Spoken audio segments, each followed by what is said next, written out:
Alors, enseigner avec le numérique et apprendre avec le numérique, on va essayer de réfléchir ensemble sur ces 30 prochaines minutes avec quelques questions, notamment réfléchir aux nouvelles modalités d'apprentissage qui pourraient être mises en œuvre sur le territoire. Et je me tourne peut-être vers vous dans un premier temps, Marc Cheval-Donnet, peut-être pour nous permettre d'y voir un peu plus clair. Vous êtes enseignant-chercheur à l'IUT d'informatique à l'université de Clermont-Ferrand. Vous êtes un spécialiste de ces questions. On vous entendra dans un instant, notamment pour aller encore un petit peu plus loin. Mais est-ce que finalement, aujourd'hui, on doit réfléchir à une nouvelle manière d'intégrer le numérique en se posant les questions des modalités, celles du présentiel, du distanciel? On l'a vu ces derniers temps avec, je crois, 55 jours d'école à la maison pendant le confinement. Comment est-ce qu'on peut justement réfléchir aujourd'hui et finalement explorer cette question des modalités d'enseignement? Alors bonjour, alors, je vais essayer de répondre. Je vais commencer un petit peu large, juste pour préciser que d'abord, pour pouvoir utiliser le numérique, il faut avoir des outils.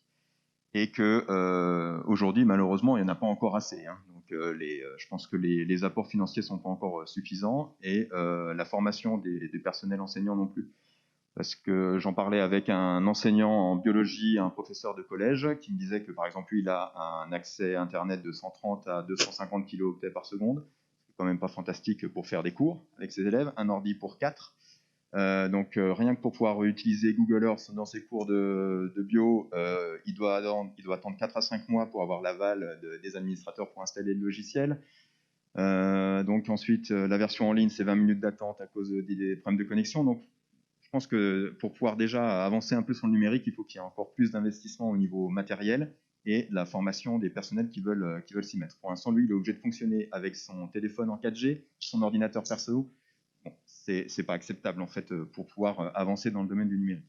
Après, si je reviens sur la question qui est liée au présentiel, je crois qu'on aura l'occasion tout au long de la matinée d'évoquer ces questions aussi techniques et qui sont d'ordre du matériel et d'accès aussi aux usages numériques via les connexions, qu'elles soient 5G ou à la fibre quand elles arriveront partout en Haute-Loire, on l'espère vite. En tout cas. Mais c'est quelque chose de très important parce que c'est ce qui fait que les enseignants vont être capables de mener correctement des cours en utilisant le numérique, que ce soit en présentiel ou à distance. Et si on n'a pas assez de formation et ce matériel, on pourra de toute façon pas y arriver. Alors ensuite, c'était plus sur la différence entre présentiel et distanciel.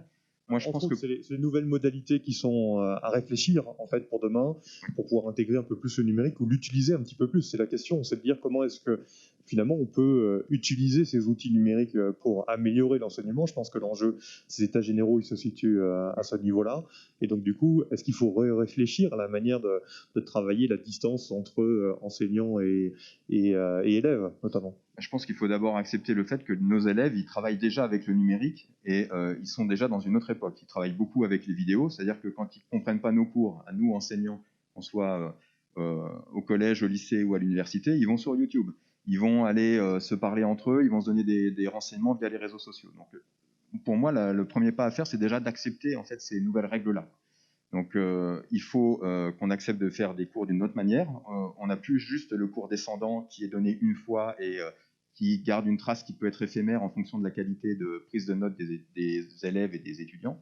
Je pense qu'il faut qu'on accepte qu'il faut passer par un système de vidéo et qu'il faut qu'on accepte de passer par un système de partage plus personnalisé à travers des outils type réseaux sociaux.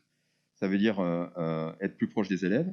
Et ça, on sait déjà le faire. On a déjà beaucoup d'enseignants qui savent le faire sans le numérique avec de l'enseignement en mode projet. C'est-à-dire que vous allez avoir une espèce de classe qui va s'inverser un petit peu. Les questions vont venir plus naturellement des élèves et ils vont avoir des réalisations à faire. Ça, on peut le faire encore plus facilement avec le numérique parce qu'on a la possibilité de garder des traces, de faire des comptes rendus, de personnaliser. Mais ça doit être accompagné par un suivi avec chaque élève, ce qui risque d'entraîner une manière d'enseigner très différente et surtout un suivi plus personnalisé auprès de chaque étudiant. J'ai envie de demander à Frédéric Grillet justement son retour d'expérience sur cette question de l'utilisation du numérique, professeur des écoles en cycle 3 et directeur à la CO sur Semaine. Très concrètement, vous, comment est-ce que vous abordez aujourd'hui l'outil numérique dans l'enseignement auprès de ces jeunes élèves ? Alors, le numérique, en ce qui concerne ma classe, se partage en deux temps en fait. Il y a le numérique en classe et le numérique à la maison. Voilà. Donc, on travaille beaucoup sous forme de parcours que j'ai créé, sous forme d'escape game notamment. Voilà, qui sont des parcours où on va reprendre les notions sous forme de vidéo, comme le disait mon collègue. Je vais demander de bien mettre le micro assez proche avec le masque, c'est encore plus difficile. Ouais. J'ai l'habitude de parler sans le micro avec mes élèves, avec le masque, mais pas avec le micro.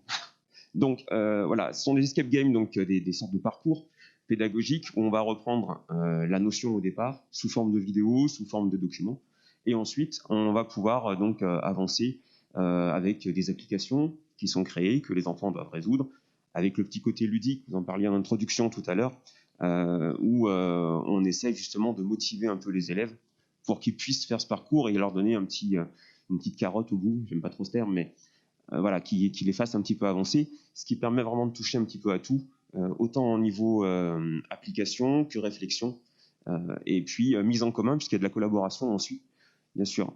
Par contre, alors le petit bémol que je mettrais, c'est que pour cela, il faut qu'il soit fixé quelque part, donc on utilise souvent un ENT, et malheureusement, les ENT actuels, on n'a pas d'ENT générique pour les premiers degrés, donc c'est un petit peu chaque école qui se débrouille, à dire comme il peut.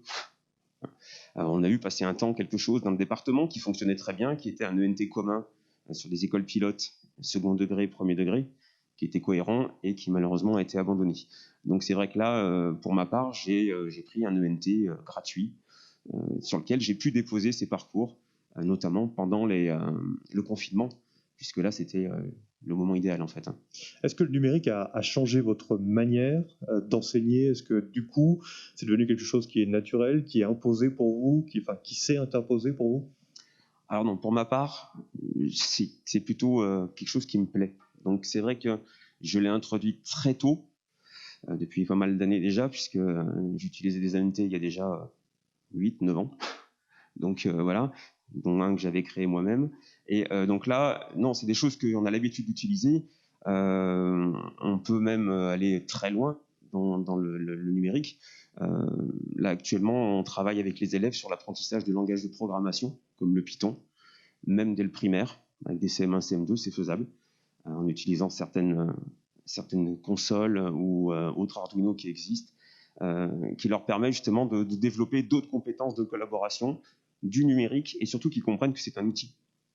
Donc ils appréhendent l'outil, ce qui permet ensuite de pouvoir y travailler dessus. Et notamment, on commence à voir apparaître des liaisons entre l'apprentissage du numérique et des langages numériques et des améliorations au niveau de la grammaire, de l'orthographe et du lexique. Donc il y a une transversalité qui se crée entre ces domaines. Alors, c'est le numérique au service des apprentissages, on va dire, essentiels, qui sont normalement portés par l'école. Frédéric Grillet, on reviendra tout à l'heure sur un certain nombre de choses que vous avez dit, notamment sur le matériel qu'évoquait aussi à l'instant Marc Chevaldonnet. Yannick Chapuis, vous êtes professeur de mathématiques et référent TICE au lycée Simone Veil au Puy, alors des élèves plus âgés. Comment est-ce que le numérique aujourd'hui est intégré dans les parcours de formation, et est-ce que les modalités finalement d'usage du numérique ont évolué avec le temps? Bonjour à tous. Je me permettrai, pour répondre à votre question, de revenir un peu sur ce que mes collègues ont dit, en vous parlant moi de mon cheminement depuis mes débuts en tant qu'enseignant. Lorsque j'ai commencé à enseigner, tout au long de ma carrière, là, j'ai vu apparaître les vidéoprojecteurs, les TBI, les tablettes numériques, des ordinateurs portables, des boîtiers de vote. Systématiquement, je me suis intéressé à ces outils, je les ai intégrés dans mes enseignements, mais ça m'a toujours laissé un petit goût d'inachevé. D'ailleurs, à chaque fois, on a évoqué une révolution de l'éducation. Si les souvenirs sont bons, c'est exactement cela. Alors, conférence de presse et de tout ce qu'il fallait à l'époque. C'est ça, et d'où ce goût d'inachevé. Alors pourquoi? Parce que je me suis rendu compte que la plupart du temps, j'utilisais ces outils en fait en remplacement d'outils qui existaient déjà. J'utilisais le vidéoprojecteur alors qu'on avait les rétroprojecteurs. J'utilisais maintenant des VPI pour écrire au doigt alors qu'on avait des stylos. Et le goût d'inachevé venait également de tous les ouvrages que j'avais pu lire qui précisaient que le numérique, c'était une révolution, on allait atteindre la réussite de tous les élèves, et notamment on allait pouvoir régler le problème d'hétérogénéité dans les classes. Et donc je me suis questionné, et je vais rejoindre ce que mes collègues ont dit, le seul levier sur lequel on peut jouer avec le numérique, c'est le levier pédagogique. Et pour jouer sur ce levier pédagogique, il y a 3 axes, je pense qu'il faut suivre. Tout d'abord, c'est prendre un peu de distance, savoir prendre de la distance sur ce que l'on fait. Ensuite, des choses très importantes, et je le vois en tant que TIS dans mon lycée, maîtriser pleinement l'outil numérique, c'est-à-dire maîtriser les fonctions de l'outil, ne serait-ce que comment fonctionne un vidéoprojecteur, un ordinateur, des boîtiers de vote, maîtriser les fonctions et les fonctionnalités. Et le dernier point, c'est être capable de prendre un peu de distance, un minimum de distance, ou déconstruire un minimum les schémas pédagogiques traditionnelle, M. Chevaldonnet parlait tout à l'heure de la pédagogie descendante, c'est vrai la pédagogie frontale où l'élève est passif. Et donc en fait moi j'ai réfléchi un peu à tout ça puisque ça ne me plaisait que moyennement ce que je faisais, et il y a à peu près 5 ans, quand c'était l'avènement des MOOC, vous savez les cours en ligne, les fameuses, l'Académie Cannes, là, lorsqu'on parlait beaucoup de ça, il m'est venu une idée. Alors j'ai fait des expériences très modestes dans mes salles de classe. C'était avec mes élèves de terminale. Un jour, j'ai décidé, dans mon cours, de partager la classe en deux. Une première partie de la classe, je l'ai mise en travail avec toute une série de consignes. Ils devaient visualiser des capsules vidéo, des MOOC, et faire des exercices. Une deuxième partie de la classe devait faire la même chose, mais en plus, j'avais rajouté à la fin une tâche cognitive plus importante. Je leur avais demandé d'être en capacité d'expliquer aux autres la leçon. Et pour valider, voir un peu ce que ça donnait, à la fin, j'avais donné une tâche plus complexe. Alors pour dire, c'était sur le produit scalaire en terminale. Je me suis rendu compte qu'en fait, en termes d'efficacité, en termes de différenciation, le but était presque atteint. Parce que certains avaient pu repasser plusieurs fois les vidéos. Quand le prof fait son cours magistral, frontal, on voit le prof une fois. Là, ils avaient pu repasser plusieurs fois les vidéos. Mais surtout, je m'étais rendu compte que le deuxième groupe, qui avait eu une tâche cognitive plus importante, où il fallait impérativement restituer aux camarades, avait été beaucoup plus performant sur la tâche complexe. Et du coup, je me suis rendu compte qu'en fait, ce qu'il fallait changer impérieusement, c'était la mise en activité des élèves. Il fallait absolument qu'ils soient actifs. Il faut qu'ils soient moteurs dans l'enseignement. Il ne faut pas qu'ils soient passifs. Et immédiatement, j'ai demandé dans ma salle de classe que soient installés des tableaux. Alors c'était une séance qui était filmée notamment, donc j'ai des tableaux dans tous les coins de ma salle de classe. Et quand les élèves font des heures de TD, je leur laisse les ordinateurs portables, les tablettes, les smartphones. Ils ont tous les outils nécessaires et ils peuvent se lever, s'asseoir, utiliser des feuilles, écrire au tableau. Et là, il y a des moments d'échange très importants qui se créent. Et donc, ils travaillent en autonomie, ils travaillent en autoconstruction, mais ils travaillent surtout en co-construction. Et l'outil numérique m'a permis cela, de les faire travailler en co-construction. C'est intéressant parce que justement ça vient en complément, ou en tout cas valider quelque chose que vous évoquiez au tout début de votre propos. Vous avez évoqué ces outils numériques qui se sont perfectionnés au fil du temps et qui, dans une première approche, pouvaient être considérés comme étant un peu comme des gadgets finalement qui venaient se rajouter à la classe et à la manière d'enseigner. David Damor, est-ce que finalement le numérique doit être considéré comme étant une révolution dans l'éducation, dans l'enseignement, ou est-ce que finalement c'est juste un outil et qu'il ne faut pas tout repenser, tout remodeler dans la manière d'évoquer? Et puis après on parlera avec vous aussi de formation des enseignants. Je rappelle que vous êtes médiateur au sein de l'atelier Canopé 43. Je pense vraiment que le numérique, il faut toujours se poser la question lorsqu'on utilise le numérique, c'est quelle est la plus-value du numérique par rapport au non-numérique? Et c'est souvent la question qu'on ne se pose pas, c'est-à-dire qu'il y a eu beaucoup de plans où on a engrangé beaucoup d'argent avec du matériel sans se poser la question de comment les professeurs allaient s'approprier ce matériel-là. La plus-value numérique, c'est quelque chose d'important. Il y avait André Tricot qui a fait une conférence là-dessus. Je vous propose d'un jour d'aller la consulter, elle est disponible en ligne. Et là, on s'aperçoit qu'il y a beaucoup d'outils qui sont mal utilisés parce qu'en fait, le rapport entre la pénibilité pour l'enseignant de s'approprier les outils et les compétences à mettre en œuvre pour utiliser les outils est trop forte pour la plus-value que ça engendre. Donc ça, c'est la première des choses. Ensuite, par rapport à votre deuxième peut-être question sur la formation des enseignants, nous, à Canopé, on a mis en place une plateforme pendant le confinement qui s'appelle Canotech. Canotech, c'est en fait une plateforme qui a ouvert les ressources documentaires. Nous, notre métier, c'est de mettre classer les ressources documentaires, ouais. hiérarchiser les ressources documentaires, faire en sorte que les collègues puissent se les approprier. C'est pour ça qu'il y a des médiateurs comme moi qui font la liaison entre la ressource et les collègues. Donc cette plateforme, pour donner entre le 23 mars et le 13 septembre, il y a eu 3700 sessions de formation qui ont eu lieu, ce qui micro marche de façon aléatoire, ce qui a représenté 95 000 heures de formation pour 105 000 inscrits. Il y a même un jour du mois de mars où il y a eu plus d'1 million de personnes connectées sur le réseau Canopé, c'est-à-dire la moitié sur des plateformes, sur des ressources, notamment les fondamentaux, qui sont des ressources qui sont des animations qui permettent de travailler des notions, et l'autre moitié sur un outil pour pouvoir faire des activités en ligne qui s'appelle la cuisinière, un outil qui a été développé par Canopé. Alors moi, on a l'habitude de faire des ateliers souvent en présentiel à l'atelier, mais ou alors de façon hybride, même lorsque on fait des formations pour les enseignants dans le cadre du plan de formation. On avait très peu d'expérience sur la formation totalement, intégralement à distance. Alors on a mis en place ça. Il a fallu d'abord qu'on éclate les formations en petits granules que chacun puisse digérer, c'est la première des choses. Ensuite, il a fallu vraiment faire un gros travail sur des ressources à mettre à disposition pour que les collègues puissent s'en emparer soit en amont, soit en aval de ces formations-là. Et puis, il y a eu quand même...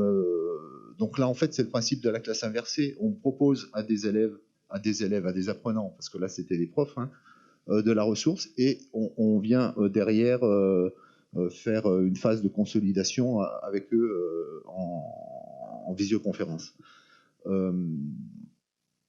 On a pu, enfin moi, j'en ai mené des dizaines, donc je peux voir certaines difficultés et certains avantages. Au niveau des difficultés, déjà, on n'a pas de retour par rapport directement à ce que ressent le formé.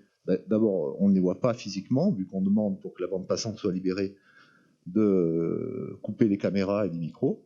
Donc, on n'a pas les yeux des personnes, on ne peut pas avoir les yeux d'une jolie fille, par exemple, et ça peut être gênant des fois. Non, je plaisante, mais ça veut dire que là, ou d'un joli garçon, bien sûr, ça veut dire que là, ça déshumanise un peu le rapport, la relation pédagogique. On ne sait pas si ce qu'on dit est intéressant ou si justement ça barbe, alors que le prof, lui, il est habitué à ça avec ses élèves, à voir si ce qu'il est en train de dire, il faut qu'il passe à autre chose ou s'il peut continuer. Là, on n'a pas cette possibilité-là. Le micro, c'est comme le très haut débit, ça marche plus ou moins. Si, ça y est, ça remarche. Alors, également, je pense qu'il y avait une grosse charge administrative de notre part, avec notamment la vérification des présences et puis justement délivrer des attestations. Le fait de pouvoir rester dynamique, c'est quelque chose qui est très important en classe, mais ça l'est encore plus à distance. C'est-à-dire que si on bavarde trop, par exemple, je pense que c'est déjà cuit. Déjà même en classe, lorsque l'on est trop bavard et qu'on n'arrive pas à mettre justement en action les élèves, je pense que c'est un peu casse-gueule. Donc à distance, c'est encore pire. Ça fait réagir les enseignants qui sont à côté de vous, en effet. Ouais. Je me permets juste, parce que j'aimerais faire aussi rebondir, Marc Chevaldonné, à ce que vous êtes en train d'évoquer, on y reviendra un petit peu plus en détail, mais vous avez parlé de formation, notamment envers les enseignants, et vous avez tout de suite, vous, Marc, dès le début de cette table ronde, dit, bon, c'est bien, il nous faut du matériel, ça c'est la première chose qui marche. On entend que parfois la visioconférence est compliquée parce que la qualité des débits n'est pas suffisante tout le temps, et puis il faut de la formation, c'est indispensable, et ça tous, finalement, vous l'avez évoqué, enseigner et apprendre avec le numérique, ça passe aussi par une maîtrise de l'ensemble des outils, et il y a un gros travail aujourd'hui à faire, même si on comprend qu'il y a des choses qui sont mises en place. Oui, pour moi, il y a un gros travail à faire, parce que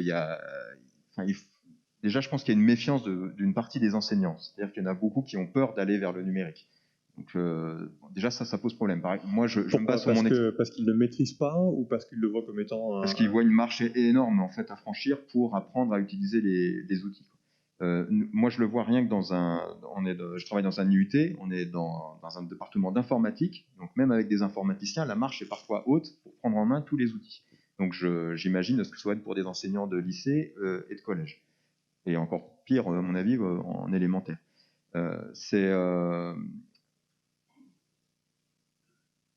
Par exemple, un exemple qui moi m'a marqué, c'est-à-dire que là on est confiné depuis on était confiné de mi-mars. On est encore aujourd'hui en octobre avec l'annonce qui a été faite par la ministre il n'y a pas longtemps sur les 50% d'effectifs dans les salles, avec des enseignants qui se posent la question de savoir comment ils vont faire la semaine prochaine. Moi, je suis surpris en fait qu'on n'ait pas réussi à leur donner envie de se former davantage sur ces outils, alors qu'il existe des formations. Donc, je ne sais pas de quelle manière il faut qu'on les impose ou qu'on les amène, mais les formations existent. À mon avis, elles ne permettent pas de toucher suffisamment de personnes aujourd'hui, soit parce que les enseignants ne veulent pas y aller, soit parce qu'on n'arrive pas à les distribuer à tout le monde. Mais il y a un réel besoin de formation et il y a une grosse marche. Et pour l'instant, il n'y a que les enseignants volontaires qui vont aller chercher cette formation. Est-ce qu'on peut dire que l'absence de formation ou une formation pas assez poussée, pour X raisons, pourrait être un déficit d'enseignement au profit des élèves? C'est-à-dire qu'une mauvaise utilisation du numérique qui découlerait sur un mauvais enseignement? Je ne sais pas si ça va dégrader l'enseignement, mais ce qui est sûr, c'est que ça va diminuer le temps d'enseignement, parce que si on va passer plus de temps à essayer de maîtriser les outils, et on va forcément diminuer le temps d'interaction profitable avec les élèves. Moi, je vois sur mes cours à distance, je fais l'intégralité de mes cours à distance aujourd'hui depuis le mi-mars. Je jongle, je passe d'une caméra à l'autre pour passer d'un élève à l'autre. Je ne travaille qu'avec des groupes de 4 élèves maximum à la fois pour avoir plus d'interaction avec eux. Donc il faut être capable de bondir et il faut être rapide. Donc il faut forcément maîtriser l'outil. Si vous voulez être plus proche des élèves, il faut toucher des groupes d'élèves qui sont plus petits. Et sinon, c'est ce qu'on disait, hein, un cours où on fait que parler, avec un amphi avec 130 élèves, on va forcément pas réussir à toucher tous les élèves, on va en perdre, ils vont aller sur Netflix, ils vont aller sur des jeux à côté, ils vont dormir parce que le lit est à côté. Si par contre on parle à 4 élèves à la fois, ils ne le font pas. Ils sont forcément avec nous, ils nous écoutent beaucoup plus que si on parle à un groupe entier.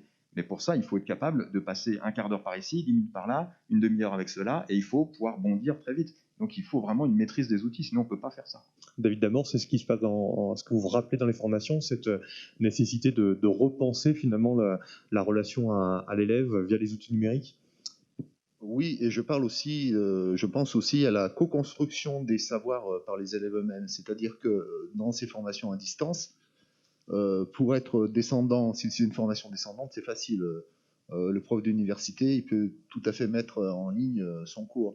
Mais dès qu'on a un besoin de créativité ou de réflexion entre pairs, c'est plus compliqué. Moi, j'ai remarqué que même si on arrive à avoir des salles virtuelles lors de formation, c'est toujours de la même façon. En classe, on le voit déjà, il y a toujours des meneurs dans un groupe, mais c'est encore plus exacerbé à distance. Il y a déjà ceux qui connaissent, qui maîtrisent mieux l'outil technique, et puis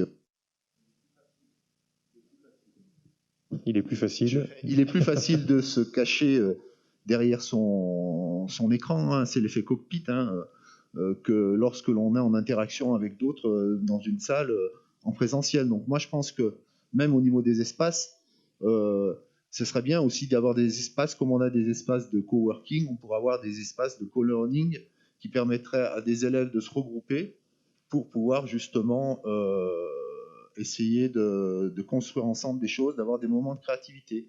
Bon, après, ça implique aussi d'autres problématiques au niveau de la vie sociale, même au niveau économique, hein, parce que si on déserte les lieux publics pour se regrouper un peu partout dans des petits coins, il y a d'autres problématiques qui se grèvent dessus. Hein.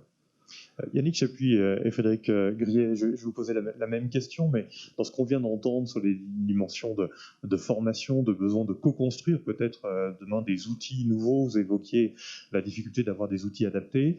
On a bien senti que tous les deux, en fait, vous étiez arrivés dans le numérique parce que des passionnés aussi du numérique et donc cette envie d'aller plus loin.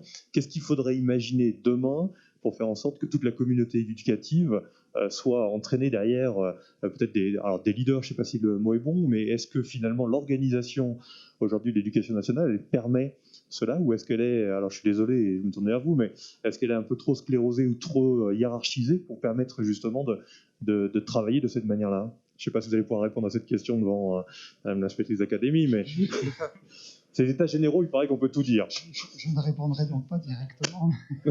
C'est à la retraite d'ici. Il y a le masque, ouais.